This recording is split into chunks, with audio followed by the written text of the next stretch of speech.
Alright guys, before we get into the podcast, let's get through the rigmarole first. Remember guys, this podcast posts each and every single Saturday. The first segment of the show, we go through all the Dolphins news you need to know about. The second segment of the show, we bring our random topic of Miami Dolphins news, and we do a deep dive into that discussion. And the third and final segment of the show, we answer Dolphins fans' questions. So this first news story, the Miami Dolphins 2018 schedule has been set. Obviously, the date and times have not been released yet, but we know who we're playing for the 2018 season.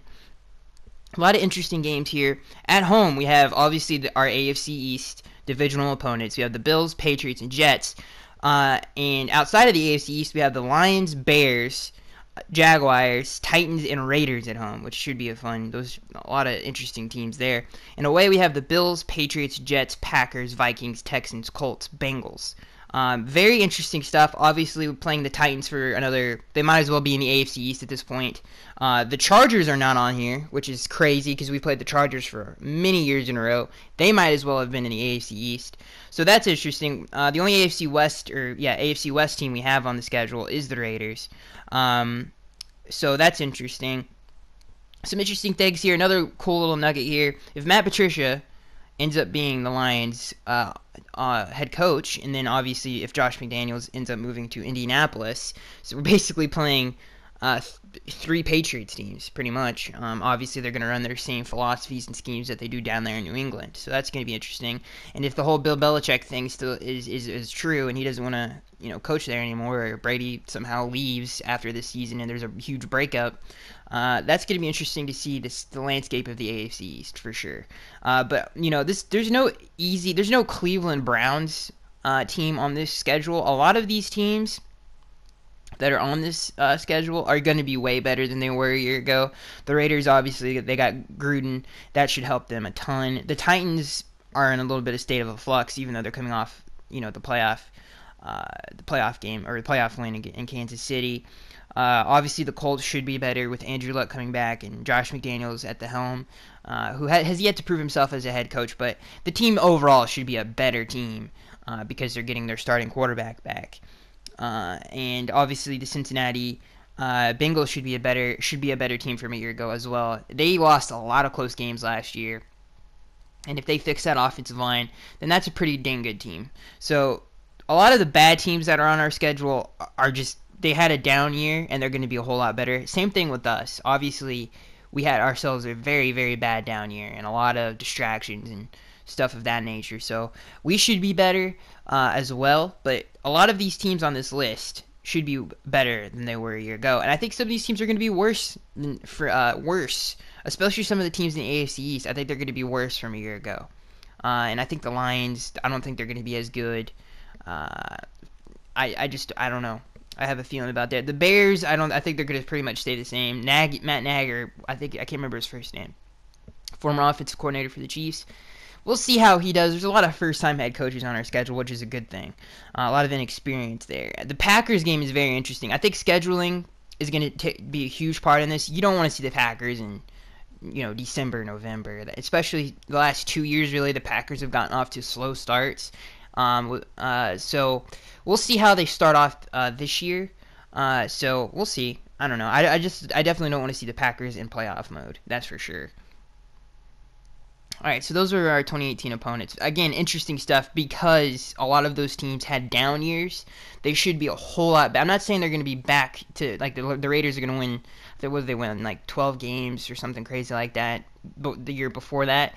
Really interesting. We got a lot of teams that just had down years, and they should actually be a lot better this upcoming season, as opposed to teams that are just in the depths of NFL, not even mediocre, just being terrible. We didn't get a lot of those teams, so it's gonna be interesting to see how that all plays out.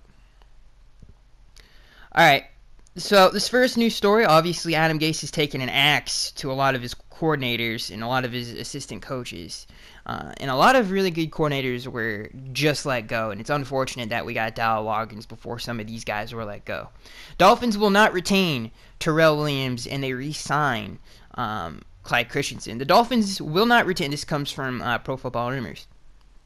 The Dolphins will not retain defensive line coach Terrell Williams, per Barry Jackson of the Miami Herald. Williams coached the team's D-line for the past 3 seasons, and his unit experienced mixed results in 2017. Jackson adds the former offensive coordinator Clyde Christensen has indeed been reassigned in a new role within the organization, as was expected after Miami hired Dial Loggins as their OC earlier this month. So that's interesting stuff. Obviously, we hired the Lions defensive line coach, which I think was a great hire. I love him. I think he's a great coach.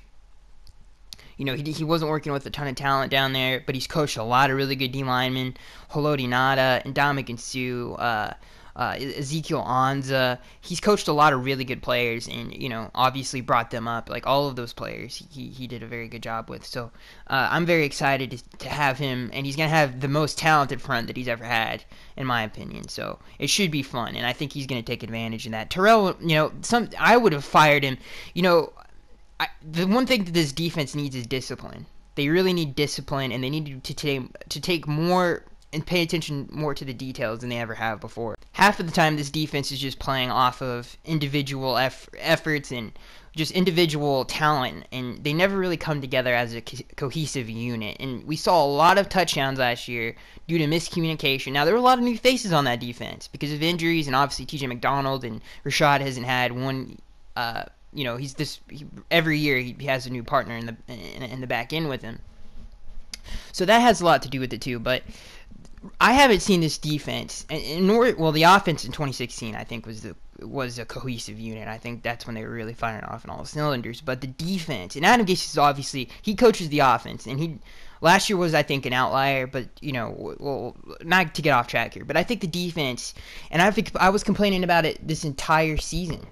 It's just the intelligence level and the attention to detail, the preparation, the game planning, all of that stuff was lacking, especially at the tail end of last year. Like, when the stuff started going off the rails, I mean, it just got worse and worse and worse.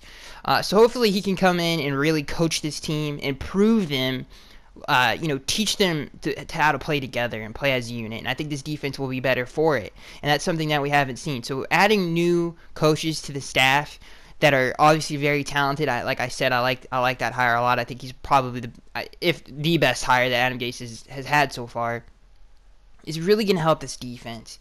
Obviously, dealing with the first-year defensive coordinator had its effects as well on the defense. But it's about dang time we get some good coaches in here, good assistant coaches to do their job and hopefully do it right. And I think Adam Gase is doing the right thing. I think we just didn't get the results that we needed last year from some of these guys. And hopefully these guys that are coming in now do a better job. And I think he, out of all of them that have been hired, is the best. And I think he's definitely going to do his part for sure.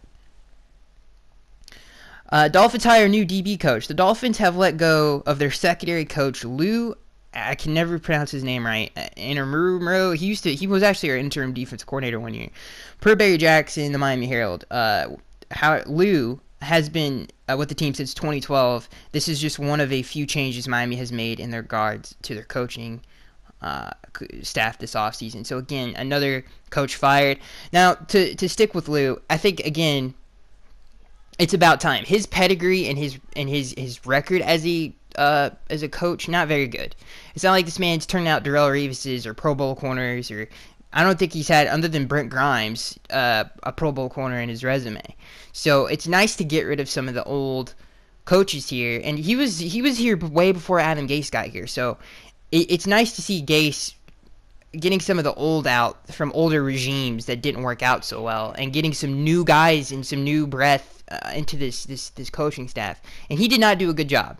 Over his tenure in Miami, if you think about it, a lot of bad corners, and a lot of young corners that went through him that just did not pan out. So that's either the coaching staff's problem, or that's talent, personnel selecting problem. And however you want to look at it, it's somebody's problem. And obviously we've changed a lot of GMs since he's been here. So hopefully And we've seen a lot of DBs like Jamar Taylor. He went to Cleveland and he's not doing terrible. Like he was god awful with us. He goes to Cleveland, does just fine. So I think this move is a really good one, and I think it's much needed for the Dolphins as a defense. When you think about some of the like I just said, like some of the careers that just did not pan out under this guy, I think it's about dang time that we got a new DB coach. And people need to understand, offensive and defensive coordinators and head coach, those aren't the only key coaching. Like, your entire coaching staff has to be good. Look at what Sean McVay did with some of his assistant coaches, with Greg Olson and some of those guys down there. They did a terrific job with Goff and surrounding him with really good teaching, teachers on that staff. So it's very important that the guys that are coaching these individual groups are good at what they do. And some of the guys that we have let go did not do a good job at all. And I think this is really, really, really good for the Dolphins. This next news story: Dolphins running back coach and run game coordinator we have obviously fired our former one. We hired a new one. Studsville has ties to Adam Gase, since both men were on the Broncos staff together, both under Josh McDaniels and John Fox. So another hire that Adam Gase has obviously had a lot of experience with. I like this hire. He's had a lot of success down there in Denver with especially the running game. Before Vance got there, they've always had a really strong running game presence. They've produced a lot of pretty good running backs down there. When you think about how C.J. Anderson's career panned out, and obviously, no Sean Moreno and Ronnie Hillman when he was in his prime, he was pretty good. So he developed a lot of good running backs too, and I like the way they played football. So I think this is another good hire. Obviously, just to say it one more time, I think let's see here, what's his name? Eric Studsville will be our new running back coach. So I love I love this. I love everything about it. All right, so we got some notes. This report comes from the Pro Football Rumors. This first one is concerning Jarvis Landry. Jarvis Landry says that while he and the Dolphins have exchanged contract figures, the negotiations between the two sides have been, quote, disrespectful. As Barry Jackson of the Miami Herald writes, per Landry, the Dolphins made an extension offer in December, but haven't responded to a counteroffer made by the slot receiver and his agent. It's possible that Landry is seeking a Devontae Adams-esque contract, which would mean an annual salary of $14 million a year, more than $30 million in guarantees. Earlier today, Armando Salguero of the Miami Herald outlined several of the Dolphins' concerns regarding talks with Landry. So this is very interesting stuff. Every passing week that Landry isn't getting signed, again, I've said this before, it just keeps getting worse and worse and worse. It just keeps getting more unlikely and more unlikely and more unlikely and more unlikely. I think at this point, either are they, even when Adam Gase came out and said some things about Jarvis Landry that weren't too positive, obviously, and regarding his behavior in terms of his passion for the game and, how he fights a lot and gets called for a lot of unsportsmanlike penalties and stuff of that nature, and what he had to say about that wasn't very positive either. And that's something that we really haven't heard from Gase, especially during the season. So it's getting weirder and weirder and weirder, and it feels like it's all building up to just a really bad breakup. And I don't know if the Dolphins are trying to make Landry look like the bad guy or what all that's about, but there's no way you can make that man look bad. Like, he's been one of the best. He's been the best Dolphin over the past 2 years. I don't even think it's hands down. It's not even close in my opinion. Even that Cameron Wake, obviously he should have won Comeback Player of the Year that year. Landry has been the most consistent Dolphin on this team for many years now. So he's going to his third Pro Bowl in his young career. When's the last time we had a Dolphin do that? You know what I'm saying? So it's very weird, and like I said, I think it is all building up to just a bad breakup, which is unfortunate. But you can see it coming. Like, it's not if we go into free agency and he goes to Baltimore or something like that. I mean, who is really going to be surprised? And I wouldn't be surprised if he feels disrespected because we didn't respond to an offer of his. I mean, it's just really building up to something terrible. And one more point before we get off the subject and move on. We have a lot of players on this team that have big contracts that are nowhere near as good as Jarvis Landry. And I would give up any one of those players to keep him on this football team because he's one of the biggest parts of it. You know, years ago, after the 2016 season was over, I made a video, and I was just so happy because of the young nucleus of players on this football team and how they're going to grow together and how they're going to be great together, because all of them had a breakout season in 2016. Obviously, us winning 10 games, you know, a playoff team for the first time since 2008, all of that stuff, right? And the Dolphins are just slowly ripping apart that young nucleus. Jay Ajayi is gone. Jarvis Landry is probably going to be gone. You know, some of these players on this team are just slowly getting ripped apart. And obviously a big part of that 2016 success was not just Adam Gase. It was his success that he had with the talented young athletes like Jarvis Landry, like Tannehill, like Kenny Stills, like Jay Ajayi. Think about it. All of those players had their best season up until that point, that particular year. And they were definitely getting better and better and better as players. And they were developing into something really, really good. And we're just ripping that apart. And it's so stupid to me. It just makes me so mad. The whole Jay Ajayi move, not to get off to a tangent about the Dolphins right now. I agree with that move, especially I don't think it had anything to do with his personality. I think it was a schematic issue. I think we recovered really well from that. How Kenyon Drake just fits the system better. I think he's a better overall player in this system. I think he's going to be that guy for us for a very long time. And obviously Adam Gase wants him to split reps with whoever we draft in this upcoming draft, and I think that's a smart idea as well. So I'm happy with that. But like I said, everything else is just getting ripped apart, and it's very unfortunate. Because again, like I said, it looked very promising in the future. Granted, Tannehill didn't take the field in 2017, but he's literally going to come back to an offense that might not have the 2 Pro Bowlers on it that he had in 2016. And think about that for a second. That's crazy. That is insane. What other crapping organization would get rid of 2 Pro Bowlers that are under 25? The crickets, because there would be nobody who in their right mind who would do that, regardless if it was better for the organization or not. It's just insane. And it's just like, why do we do this to ourselves? It just doesn't make any sense. It doesn't make any sense. I'm already prepared for this, for Jarvis just walking out of the building and never coming back. I'm already preparing myself for it. It hurts, but it just looks inevitable at this point, which is very, very upsetting. So some more details on the whole the new defensive line coach. The Dolphins have hired former defensive line coach Chris Kuric, or however you say his name, for the same position in South Beach. Reports David Brickett of the Detroit Free Press. In Miami's Kuric, or whatever, I'm going to call him Chris, will not only reunite with star defensive tackle Ndamukong Suh, but defensive coordinator Matt Burke, who worked with Chris in Detroit from 2009 to 2013. Chris, whose possible defection in Miami was, because he was actually under contract. No, he wasn't under contract. He was expected to sign back, but whose possible defection to Miami was first reported by Albert Breer of the Monday Morning Quarterback.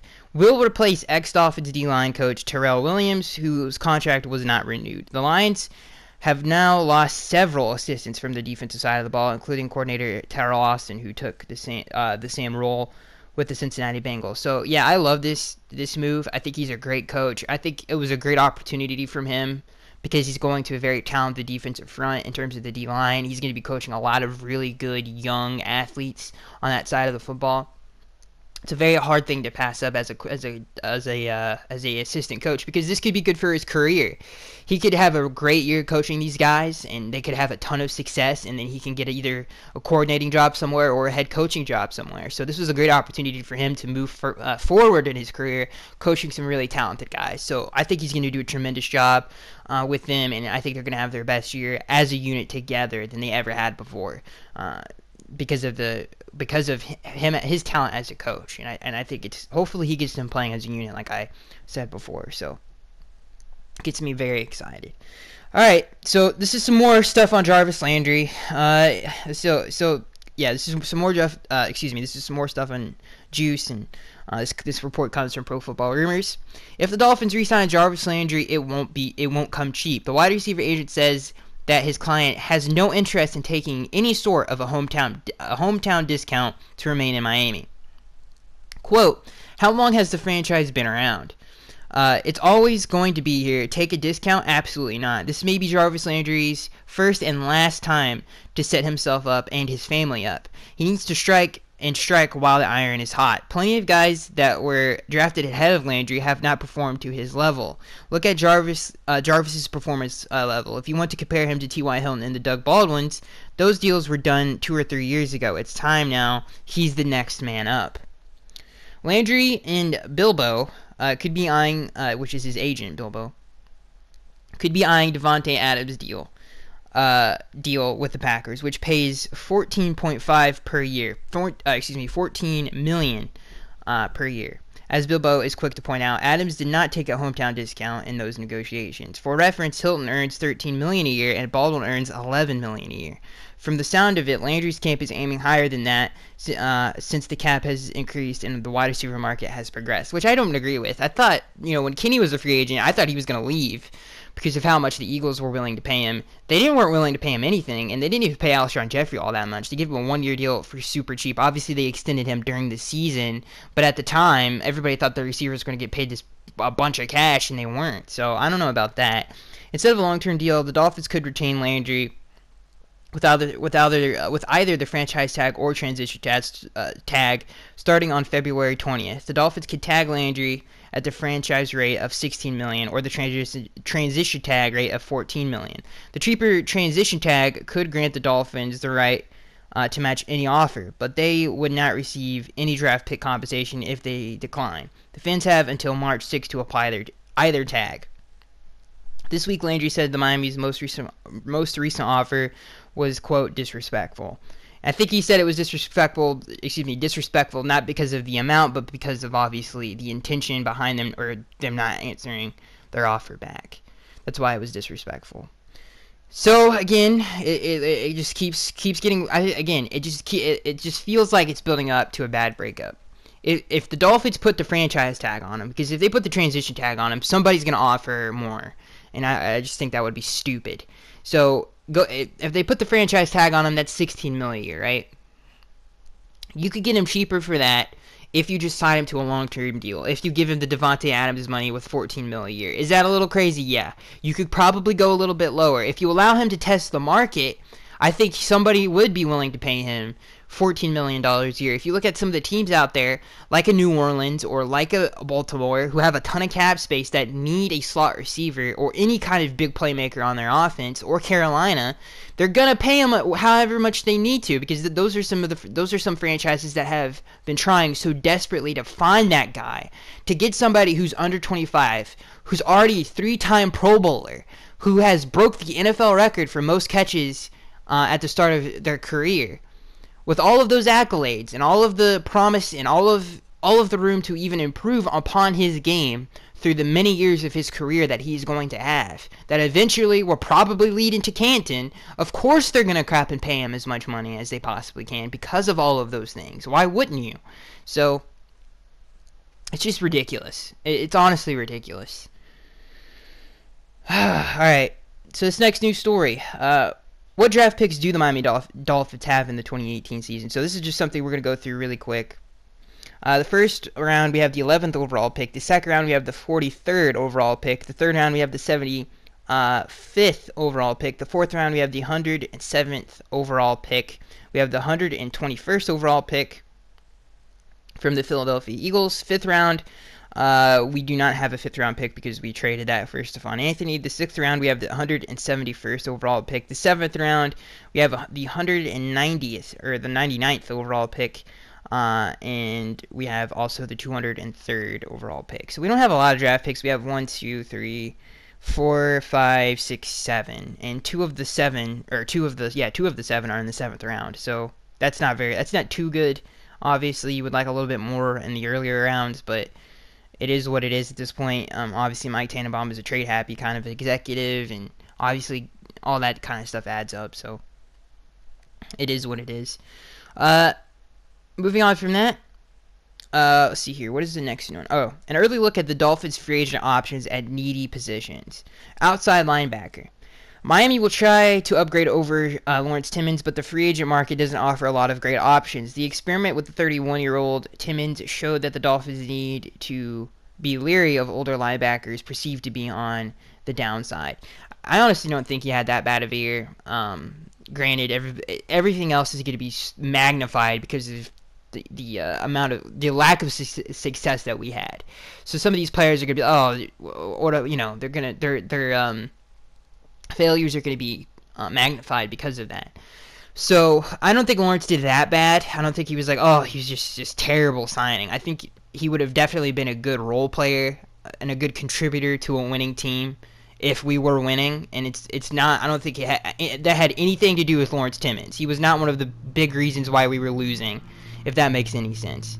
So, I don't know. I just feel like he's not that bad.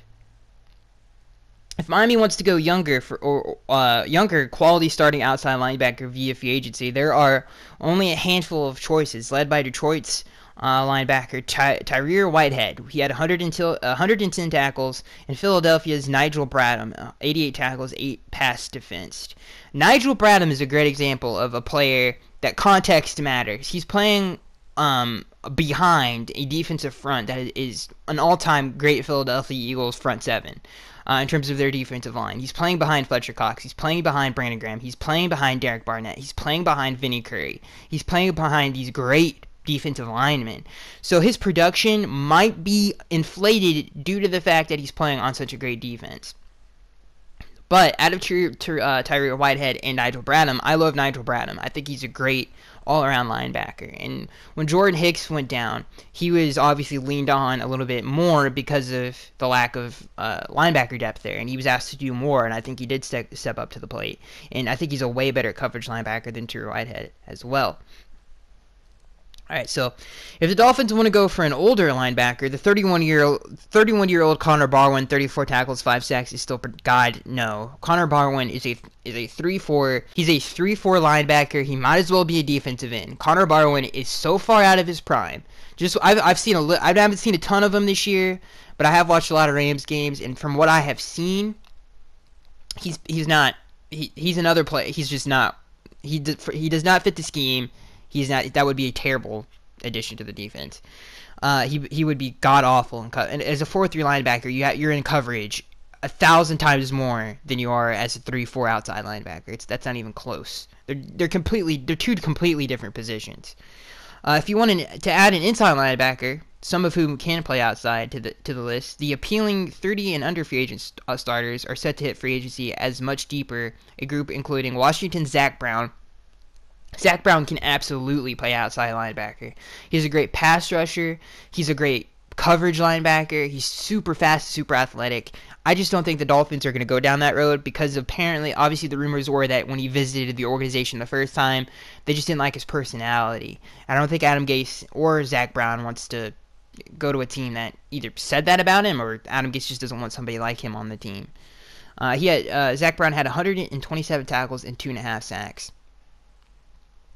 Navarro Bowman had 100. This is another candidate for a Dolphins free agent option. Navarro Bowman, who is not leaving Oakland, 127 tackles in 15 combined games for the Raiders/49ers.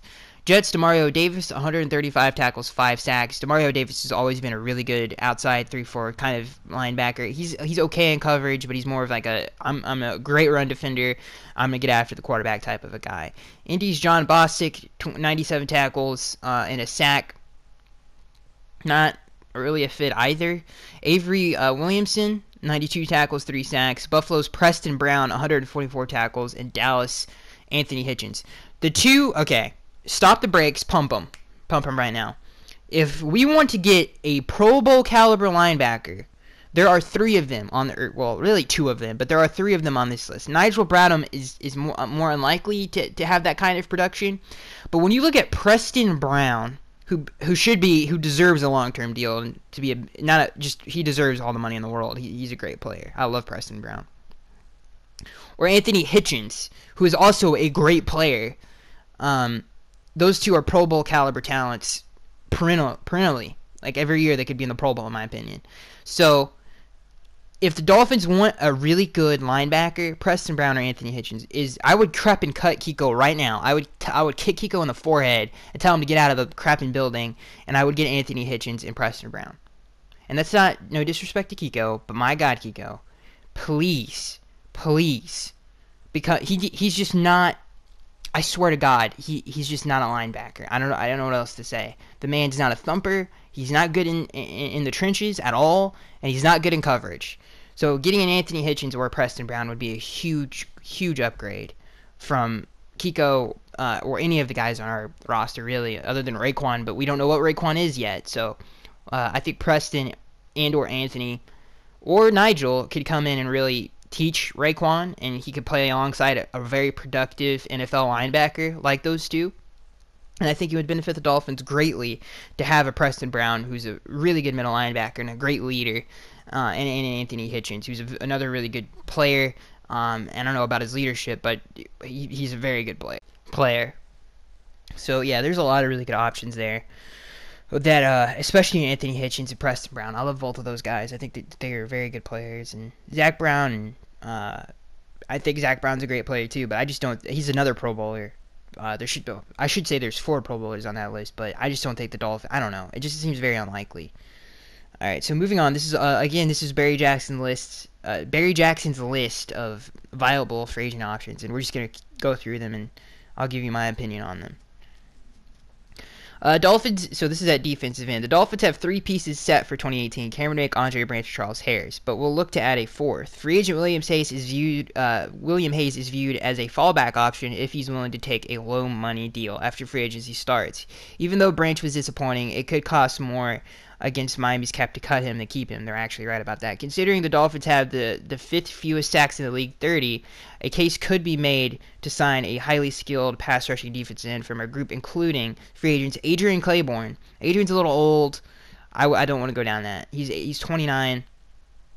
Again, he's more of a I think his production is due to the fact of the players around him. He's not an individual great talent. He's more of a 3-4 inside defensive end type of a guy. I just don't think he's a 4-3 guy.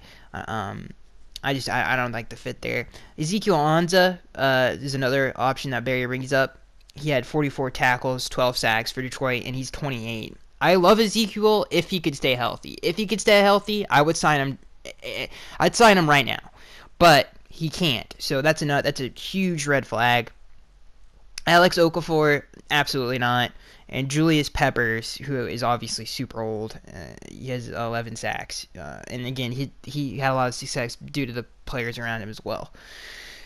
So, but Barry Jackson goes on to say, but it's highly questionable if the Dolphins are willing to spend much money at this position, and Anza, Okafor, and Claiborne will come in pricey contracts. Yeah, I don't think that's we can draft a young guy to come in, and I think we have some young guys on the roster right now that could really blossom into something special. So I don't think we need to go down that road. Tight end is next. This is something that we need to fix. Obviously, Julius Thomas is not the answer. We need a big-time receiving threat at the tight end position to create more mismatches on the field, because that is something that we could not do in 2017, is create mismatches with our tight end, and it really hurt us because tight ends are such a big part of Adams' offense in the passing game, not in the blocking game, in the passing game. So we need a tight end who's a good two-way tight end and who's a dominant, big-bodied, red zone threat to really bring back some of the explosiveness to this Adam Gase schematic offense, to his scheme. All right, so the tight end, the Dolphins want to upgrade over Julius Thomas, but the draft might be the way to do it unless Miami can land Philadelphia's Trey Burton or surprisingly decide to pursue Seattle's impending free agent Jimmy Graham. Though Graham's 10 touchdown receptions were tied for second most in the NFL, he's 31, his blocking has been criticized, and he's a declining per catch average 9.1 this past season. I completely agree with Barry. I think he's on the downside of his career. I don't think I don't think he can be counted on a weekly basis, meaning I don't think he's going to be healthy the entire season. If he plays 10 games, we would be lucky. We're not going down that road. He's a great player when he's on the field. I think he's getting worse every year, though, since he left New Orleans. So, no, I don't like Jimmy Graham. He's just declining. Zach Ertz is not going to hit he's going to get locked up. Trey Burton, I like him, but I would rather have like a Cameron Brate or somebody of that nature.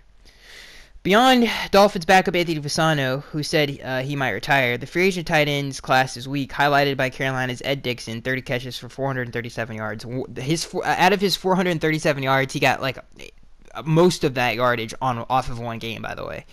The Jets, Austin Seferian-Jenkins, Tyler Eifert, who's another injury-prone player. Let's see here, who else has he got? Denver's Virgil Green, who I definitely don't like. Chicago's Zach Miller, absolutely not. He's too old. He's coming off that gruesome injury. Are the only tight ends left. He forgot Cameron Brate. Unless Cameron's been re-signed and I don't know about it, let me know down in the comment section below. But I'm pretty sure he's still set to be a free agent, and I think he's by far the best tight end out of that group. And I think he would be great in this system. But there's a lot of good tight end, and it's a miracle. It's stupid to think back on last year's draft and we didn't take one of those tight ends. You think about what Gerald Everett and O.J. Howard and Evan Ingram and what all they did last year, and Everett was a late round pick we could have got. So missed out on that draft. There are some good tight ends in this upcoming draft, but not as good as last year's group, I don't think. So this next position is guard. The Dolphins determined last season that they no longer want to spend big money at this position, and they have said that so many times. And if you missed that, and if I went too fast, this is the guard position. And the Dolphins last season said that they no longer want to spend big money at this position. When in God's name have they spent big money on the guard position? So they tried to get, I think, Adam, and again, just to flush that out a little bit more, Adam and Mike Tannenbaum have said many times that they don't, or Adam has said that he doesn't put a lot of stock into the guard position, and I think that's very, very, we haven't been able to get a physical presence on that offensive line in the middle of our offensive line, in the trenches, since really he got here. So hopefully we can figure that out. So going down some of the available people to continuing on with this. So they tried to get by with Ted Larson, who missed the first 8 games of the season with a torn bicep, which is something I pointed out when we signed him, that he's injury prone. Jermon Burchard, who almost assertedly won't be back as a player, so Jermon's gone, and we all knew that. He said he was going to retire after the season, and I would definitely retire after the season that we just had. Jesse Davis, who is a future Pro Bowler, at some position on the offensive line. He just needs to get more physical. He needs to get stronger. At guard, he kind of got pushed back a little bit too much in the running game. If he just gets a little bit more physical, but he's a tremendous pass blocker. Like, he's such a good pass blocker. But if he could just get a little bit more physical and add some of that nastiness to his game and the running game, I think he can be a great player. Anthony Steen. Larson is expected back because he was a competent player and has a modest salary of $1.5 million and a cap hit of $1.9 million. And Davis is poised to start at guard or right tackle. But the Dolphins are expected to look to add a reasonably priced veteran who could compete to start. I agree that Jesse. I would pencil in if I were the GM right now, I would pencil in Jesse as a guard. And I would hope that he would improve some of the lackings that he has as a guard, and I think he would. Plus, he adds versatility in case one of my tackles goes down, and I could kick him out to tackle, and he'll still be a great tackle because of his pass blocking prowess. So I would pencil him in at guard. I would try to get Juwan back, and I know that's really hard to do because of the whole Jarvis Landry situation, but I would be willing to do a lot. And obviously Sue's not leaving because obviously we just hired his former coach, and that was obviously on purpose. So he's not leaving he's not going anywhere. So that's a very murky situation. But I would attempt to keep Juwan at all costs. So yeah, potential options include Vikings and former Dolphins impending free agent Joe Berger, who is actually a really good player, who is Pro Football Focused 18th best guard this season. Tennessee's Josh Klein, who I like a lot, 23rd. San Francisco's Brandon Fusco. Haven't watched a lot of him. The Giants' DJ Fluker, 58th. And I hate DJ Fluke. I don't think he's athletic enough. And he's not a good pass blocker. Or depending on the price, Green Bay's Jahari Evans. Jahari's so far out of his prime. Kansas City's Zach Fulton, who I love. He's 15th by Pro Football Focus. Dallas Cowboys, Jonathan Cooper, who did okay. Justin Pugh, He didn't do great. Seattle's Luke Joeckel, who's tied for 53rd. Carolina's Andrew Norwell, rated 3rd by Pro Football Focus, would be costly. Plus, they just paid him a ton of money, if I'm not mistaken. So he's off the market. But Andrew literally got first team All-Pro. I would love Andrew. I watch every single Panthers game every year because my brother's a huge Panthers fan. And I've seen a lot of him. He is you talk about an all-around guard who brings a very nasty presence in the running game and who's a tremendous pass blocker. He's a franchise guard at that position, and he has proved it every year he's been in the league. He's been a great player, so he would be a great addition, but he's obviously off the market, I'm pretty sure. All right, so out of those guys, if I had to pick one, it would be between Joe Burger, Josh Klein, and Zach Fulton. I think it would be huge upgrades and huge additions on this offensive line. So if you could pick out of those three, let me know down in the comment section below, because out of any of those three would be huge upgrades, and I think would tremendously improve the running game, especially since Josh comes from a power running system. So does Joe. Zach kind of comes from more of a finesse running game. But I think he would fit our system, and I think he would be a great addition because he is such a good player. Offensive tackle, the Dolphins very likely won't pay Juwan James the $9.3 million he's due. So again, we might be looking for two guards, and Josh Klein, you could come home, and so can Joe Burger, but I doubt that's happening. If he doesn't take a big pay cut, or if he's not asked back at all, the Dolphins' options are limited. They could select a right tackle the first 2 days of the draft with Texas Connor Williams an option at the 11th pick, or they could move Davis there. So my whole thing is his name's escaping me, but Orlando Pace's cousin or son, I think it's his son, or I think his name's Orlando Brown, the kid out of Oklahoma, who I love to death. I think he's the best offensive lineman in the draft, in my opinion. The things that I've seen from him, I think he's got tremendous upside on the next level. I think he can play guard. I think he can play tackle. If we're wanting to go with somebody who's not only versatile but has a bright future in the league, I would go Orlando Brown. And then I would either kick out Jesse to tackle and put Orlando Brown inside, or some kind of version of that. I like that. He's way more versatile than Quentin Nelson if we decided to go down that road. And I think he would be worthy of that pick at that position. He's not the sexiest pick in the world, but dang it, he will put wins in the column. And I think it would be a very smart pick to pick somebody of that caliber. So I like him. You can make an argument that you could probably trade back and get him still, and I think you would be right about that. So that might be an option for the Dolphins. But I love him to death. I think he's actually better than Connor Williams. See here. Yeah, so that's all for the tackles. And so these are all the unrestricted free agents that the Dolphins will have this upcoming offseason. Jarvis Landry, Jay Cutler. Bye-bye. Obviously, Cutler's not coming back. Hopefully, Landry does.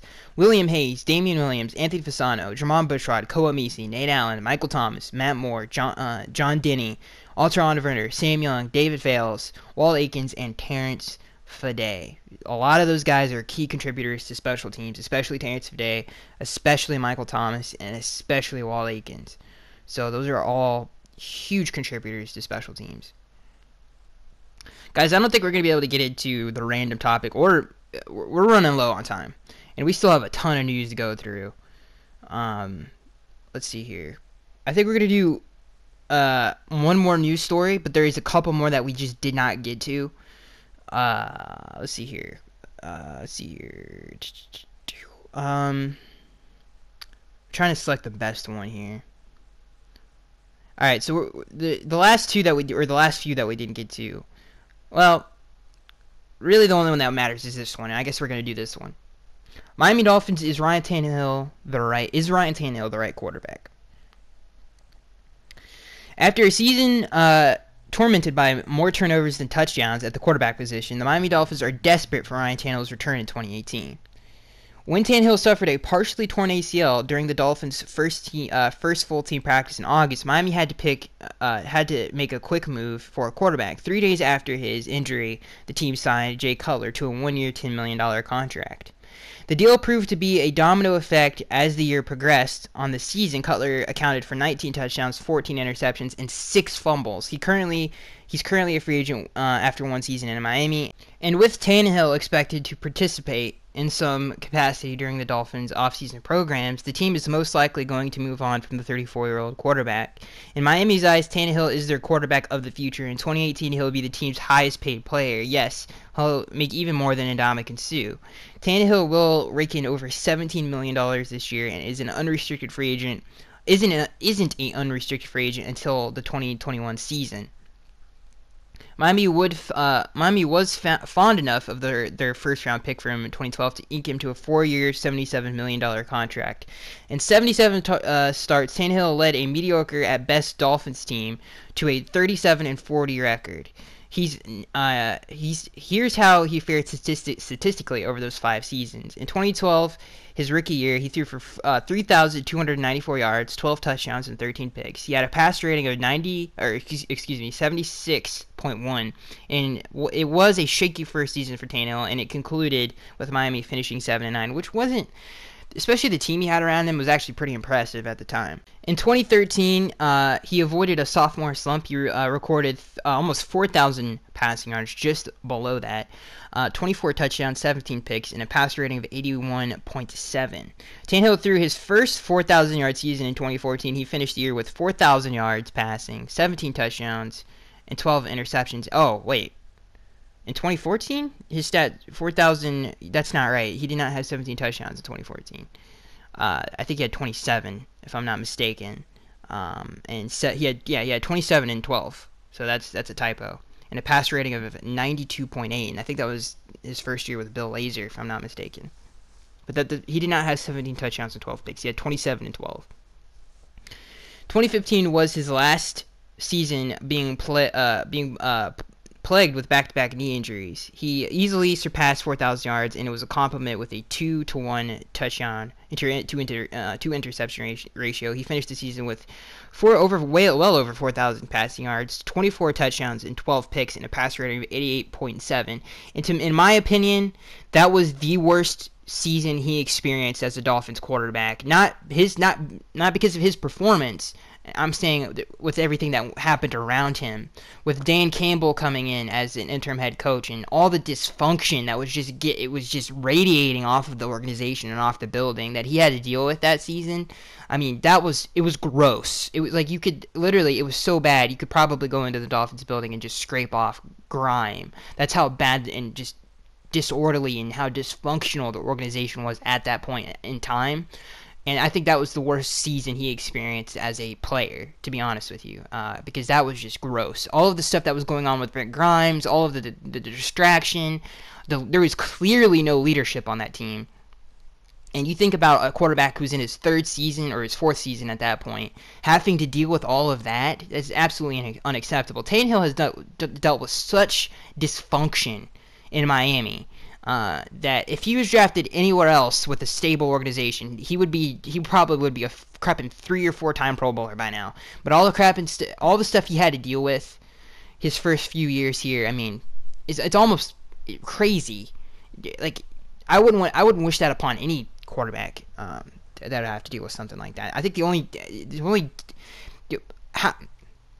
now I can't even speak because I'm getting so upset, but the more dysfunctional franchise that year was Cleveland. I think we were probably the most, if not the most. I mean, it was on another level that particular season. I just wasted a bunch more time. I don't think we're getting to fan questions this episode. Sorry, guys. Tannehill's career opened up with 4 straight 16-game seasons. That changed in 2016 when in Week 14 he suffered a partially torn ACL. Prior to his injury, he led the Dolphins to a record of 8-5. He left the team in good position as they made it to the wild card round of the playoffs. I don't know if that's correct either. 8-5, yeah, I think that's correct actually. As he made it to the wild card round of the playoffs. In those 13 games in 2016, he threw for almost 3,000 yards, 19 touchdowns, 12 picks, and a pass rating of 93.5. That rating was a career high for the Miami single caller. Him and Adam are a great match. Since that season, Tannehill has yet to touch the turf in a game. The same injury haunted him again in the preseason in August. Tannehill has been a terrific quarterback, but he is certainly more serviceable than a lot of NFL he says Tannehill hasn't been a terrific quarterback, but he's certainly more serviceable than a lot of NFL starters, and he's clearly a better option than Cutler. The Dolphins have a low-key dynamic offense after they shipped off running back J.J. to Philadelphia. Kenyon Drake showed he can be an every-down running back this season. He had 133 carries for 644 yards and 3 touchdowns, which is immaculate. Seeing as he only started, I think, a handful of games. Through the air, as he reeled in 32 receptions for 239 yards and 1 touchdown. That was all done with only 6 starts. Tannehill will benefit greatly with a dual-threat running back like Drake. Additionally, the team has wide receivers Devontae Parker, Kenny Stills, obviously. That duo combined for 115 receptions, almost 2,000 yards, and 7 touchdowns this season. A big question mark for Miami this offseason is wide receiver Jarvis Landry. He played throughout his rookie contract and is a free agent in 2018. And assuming he stays put in South Florida, he instantly will be Tannehill's number 1 option at wide receiver. From 2014 to 2015, Landry and Tannehill connected on multiple occasions. The tandem accounted for 194 catches, almost 2,000 yards, 9 touchdowns in 2 seasons. That's pretty awesome. You pray that all of Tannehill's rehab has gone swimmingly and that he could return to the field in 2018 because he's the right quarterback for Miami. He can excel if they retain some key players and bolster their offensive line in free agency. He's a proven 4,000-yard passer, and only 8 quarterbacks in the league achieved that this year. The Dolphins paid the man, and they're going to roll with him for the future. This is a great article. I actually have not read this before the podcast. That was a pretty good article. I love Tannehill. I think he is the future of this franchise. I think he's a great player. And will be a great player this upcoming season. I think he's going to have his best season. And like I said, he dealt with so much dysfunction, and especially that 2015 season that people were pointing the fingers at everybody like children during those Joe Philbin years. I mean, every year after every year, there was an excuse. Like openly and publicly within the organization, Joe Philbin didn't even like Tannehill, so they never had a good relationship. He wanted to take Derek Carr in the I can't remember, whatever, 2014 year. So we would have only had Tannehill for 2 years at that point. So that's a little crazy that you select the quarterback in the first round and then you just crap and get rid of him after 2 years.